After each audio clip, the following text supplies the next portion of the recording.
ये कहानी एक प्यारी रानू चिड़िया की है जो अपने साथ बच्चों के साथ अपने घोंसले में बैठे थी। तभी वहाँ पर जोरों से हवा चलने लगी और उसका घोंसला जोरों जोरों से हिलने लगा। लाडो चिड़िया का घोंसला तूफान में उड़ जाता है। मम्मी, इस अचानक आए हुए तूफान ने हमारा सारा घोंसला तोड़ दिया। अब हम कहाँ जाएंगे?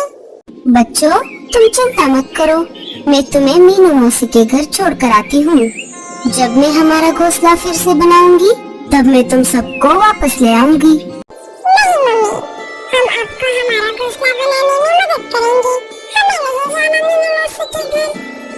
बच्चों, तुम अभी बहुत छोटे हो और अभी सर्दियों का मौसम चल रहा है। तुम सब बाहर रहोगे तो तुम सबको ठंड लग जाएगी, इससे तुम बीमार पड़ सकते हो। इसीलिए घोंसला बनाने तक तुम मीनू मौसी के यहाँ पर रहो। इतना बोलकर लाडो अपने सारे बच्चों के साथ थोड़ा अनाज लेकर दूसरे जंगल चली जाती है। शाम होने तक माँ और बच्चे मीनू मौसी के घर आ जाते हैं।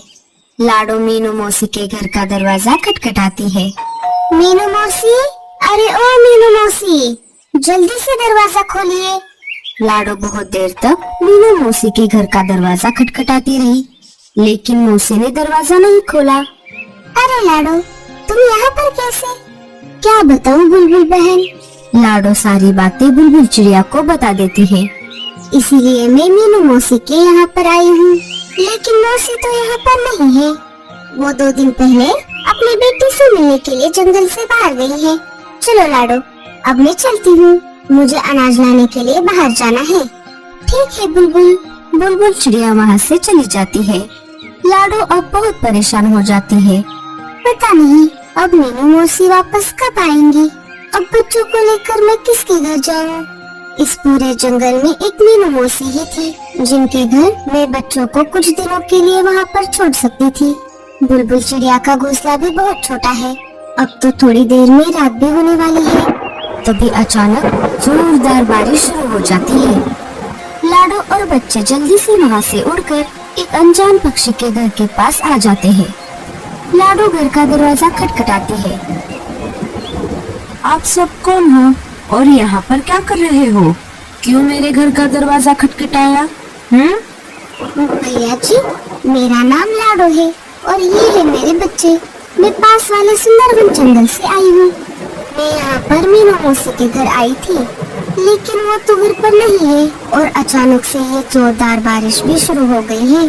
क्या आप थोड़ी देर के लिए बारिश रुकने तक आपके घर में हमें पनाह दे सकते हो? मैं बारिश रुकते ही मेरे बच्चों को लेकर यहाँ से चली जाऊंगी। रुको चिड़िया, तुम्हें घर के अंदर लेने से पहले मैं अपनी पत्नी गोरी से पूछ लेता हूँ। कालू जी, इतनी तेज बारिश में कौन आ गया है बाहर? बाहर मीनू मौसी की कोई रिश्तेदार आई है। मीनू मौसी तो घर पर नहीं है, इसीलिए बारिश बंद होने तक हमारे घर में पनाह मांग रहे हैं। उसके साथ बच्चे भी है। अरे नहीं कालू जी, मैं नहीं दे सकती हमारे घर में आसरा। जाओ, आप उस चिड़िया को मना कर दो। अरे गोरी, उसके पास एक पोटली भी है, लगता है उसमें अनाज है। तुम एक बार जाकर उससे बात तो कर लो। क्या क्या कहा? पोटली? रुकिए, मैं अभी जाती हूँ। सुन रही चिड़िया, मैं अपने घर में किसी को भी फ्री में रहने नहीं देती। तुम्हें बदले में मुझे कुछ तो देना होगा, तभी मैं तुम्हें घर के अंदर आने दूंगी। मेरी इस पोटली में अनाज है, आप इसमें से थोड़ा ले लो, लेकिन हमें आपके घर में थोड़ी सी जगह दे दो।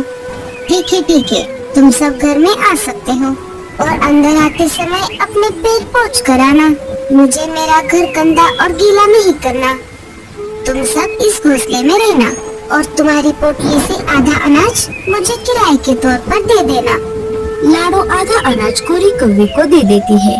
गोरी वो अनाज लेकर अपने घर में वापस आ जाती है। कालू जी, आज तो मजा ही आ गया। अच्छा हुआ ये चिड़िया हमारे पास आसरा मांगने के लिए आ गई। हमें तो बैठे बिठाए फ्री में अनाज मिल गया। गोरी, मैंने अदरक वाली चाय बनाई है, जाओ ये चाय उन सबको देकर आओ। बेचारे बारिश में भीग कर आए हैं। बड़े आ गए चाय देने वाले। वो सब क्या तुम्हारे रिश्तेदार हैं? जो हम उनकी मेहमान नवाजी करें। अब चुपचाप सो जाओ, ये सारी चाय मैं पी लेती हूँ। आए बड़ी फ्री में चाय पिलाने वाले। इधर लाडो चिड़िया को नींद नहीं आ रही थी, सारे बच्चे सो गए थे। ये गोरी कौवी तो बहुत चालाक है, बस अब जल्दी से बारिश रुक जाए, मैं सुबह होते ही अपने जंगल वापस चली जाती हूँ। सुबह हो जाती है, लाडो घर के दरवाजे पर आकर देखती है। अरे बाप रे, ये बारिश तो बंद होने का नाम ही नहीं ले रही। अब मैं अपने जंगल कैसे जाऊंगी? लाडो चिड़िया परेशान हो जाती है। तभी वहाँ पर गोरी कौवी आ जाती है। समझी चिड़िया, बारिश आज भी हो रही है। अगर तुझे आज भी घर के अंदर रहना है तो बाकी का अनाज भी मुझे दे दे। लेकिन बहन जी, मैं तो पहले ही आपको आधा अनाज दे चुकी हूँ। अगर ये बचा हुआ अनाज भी मैं आपको दे दूंगी तो मैं और मेरे बच्चे क्या खाएंगे? वो सब मुझे नहीं पता। अगर तुझे इस घर में रहना है तो बाकी का अनाज भी मुझे देना ही होगा, वरना मेरे घर से अभी चली जा। लेकिन इतनी तेज बारिश में हम कहाँ पर जाएंगे? हम पर कुछ दया करो। अरे तू तो मेरे पीछे ही पड़ गई, या तो तू मुझे अनाज दे दे, वरना मेरे घर से अभी के अभी निकल जा। लाडो चिड़िया मजबूर थी और इसी मजबूरी का फायदा गोरी कौवी ने उठाया। लाडो ने बचा हुआ सारा अनाज गोरी कौवी को दे दिया। पता नहीं ये बारिश कब रुकेगी, मैं अब मेरे बच्चों को क्या खिलाऊंगी? जब तक बारिश नहीं रुकेगी मैं अपने जंगल वापस नहीं जा पाऊंगी। रात हो गई थी, लाडो और बच्चे गोरी के घोंसले में सो रहे थे। रात भर तेज बारिश चलती रही। सुबह होते ही लाडो दरवाजे पर आकर देखती है, लेकिन आज भी बारिश रुकने का नाम नहीं ले रही थी। तभी गोरी कौवी लाडो के सारे बच्चों को दरवाजे पर लेकर आती है। तुम्हारे पास मुझे देने के लिए अब कुछ भी नहीं है, इसलिए तुम तुम्हारे बच्चों को लेकर यहाँ से चली जाओ। आपने हमारा सारा अनाज तो ले लिया, कृपया करके बारिश रुकने तक हमें घर में रहने दो। इतनी तेज बारिश में हम कहाँ पर जाएंगे? है बड़ी आई बारिश रुकने तक रहने वाली। मैंने क्या धर्मशाला खोल कर रखी है जो फ्री में तुम्हें रहने दूं? अगर तुम्हें मेरे घर में रहना है अनाज तो देना ही पड़ेगा। लाडो और बच्चे बारिश में भीग रहे थे। मम्मी, अब हम कहाँ जाएंगे?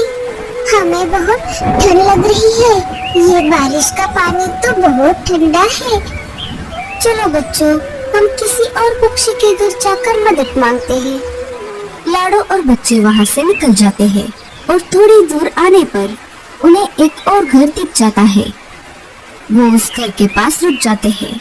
लाडो उस घर का दरवाजा खटखटाने ही वाली थी, तभी वो खिड़की से अंदर झांक कर देखती है। अरे बाप रे, ये तो शिकारी चील का घर है।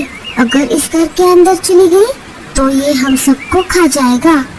लाडो और बच्चे चुपके से वहाँ से निकल जाते हैं। लगातार बारिश में भीगने की वजह से बच्चों को तेज बुखार आ जाता है। लाडो और बच्चे एक बड़े पेड़ के नीचे रुके हुए थे। अब मैं क्या करूं? मेरे बच्चों को तेज बुखार आ गया है। इस जंगल में मैं और किसी को भी नहीं जानती। लाडो रोने लगती है। तभी वहाँ पर रानू चिड़िया आ जाती है। अरे बहन, तुम सब इस तेज बारिश में बाहर क्या कर रहे हो? तुम्हें मैंने इस जंगल में पहले कभी नहीं देखा। क्या तुम रास्ता भटक गई हो? लाडो सारी बातें रानू चिड़िया को बता देती है। तुम चिंता मत करो बहन, मैं तुम्हारी मदद करती हूँ। आओ मेरे साथ। रानू सबको साथ लेकर अपने घर आ जाती है। पहले इस कंबल से अपने बच्चों को ढक दो। मैं तुम सबके लिए अदरक और इलायची वाली चाय लाती हूँ। रानू सबके लिए चाय लाती है, लेकिन बच्चे चाय नहीं पी रहे थे क्योंकि उनका शरीर बुखार से तप रहा था। बहन जी, बच्चों का बुखार तो बढ़ता ही जा रहा है। मैं अभी जाकर डॉक्टर उल्लू चाचा को बुला कर लाती हूँ। उल्लू चाचा बच्चों की जांच करते हैं। बच्चों को बहुत ठंड लगी है, मैं कुछ जड़ी बूटी दे रहा हूँ, आप ये इन्हें समय पर खिला देना और जितना हो सके इन बच्चों को गर्म रखना। चाचा, आपकी फीस कितनी हुई?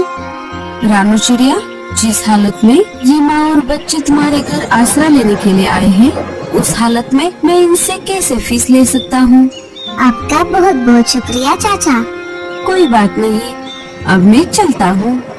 रानू बहन, आपका बहुत बहुत शुक्रिया जो आपने मेरी इस मुश्किल हालत में मदद की, वरना मेरे बच्चों का क्या होता। नहीं नहीं लाडो बहन, इसमें शुक्रिया कैसा, ये तो मेरा फर्ज था। हमें मुश्किल वक्त में एक दूसरे के काम आना चाहिए। कुछ दिन ऐसे ही गुजर जाते हैं और बारिश भी रुक जाती है। रानू बहन, मुझे जाने का तो मन ही नहीं कर रहा, लेकिन अब मुझे चलना चाहिए। आपके साथ रहकर बहुत अच्छा लगा, लेकिन आपका घर तो टूट गया था, तो आप कहाँ पर रहोगी? पहले मैं अपना घोंसला फिर से बना लूंगी, तब तक आप मेरे बच्चों को अपने घर में रखो। घोंसला बन जाने के बाद मैं इन्हें लेकर जाऊंगी। लाडो बहन, चाहे तो आप मेरे घर के पास ही अपना घर बना सकती हो। मम्मी, रानू आंटी सही कह रही है, हमें उस जंगल में वापस नहीं जाना चाहिए। वहाँ तो आए दिन तूफान आता जाता रहता है और हमारा घोंसला टूट जाता है। आप भी रानू आंटी के जैसा लकड़ी का घर बना लो, फिर हमारा घर नहीं टूटेगा। अरे बेटा, मुझे तो लकड़ी का घर बनाना नहीं आता। अरे लाडो बहन, तुम चिंता मत करो, मैं तुम्हारे लिए लकड़ी का मजबूत घर बना दूंगी। मुझे लकड़ी का घर बनाना आता है। आप बस जंगल से लकड़ियाँ लाकर मुझे दे दो, मैं घर बना दूंगी। लाडो चिड़िया जंगल जाकर लकड़ियाँ इकट्ठा कर कर ले आती है और रानू चिड़िया उन लकड़ियों का घर बनाती है। 2-3 दिनों में उनका लकड़ी का घर बनकर तैयार हो जाता है। रानू बहन, आपका फिर से बहुत बहुत शुक्रिया। आपने हमारे लिए इतना सुंदर, प्यारा और मजबूत लकड़ी का घर बना दिया। लाडो और उसके प्यारे प्यारे 7 बच्चे उस लकड़ी के घर में खुशी खुशी से रहने लगते हैं।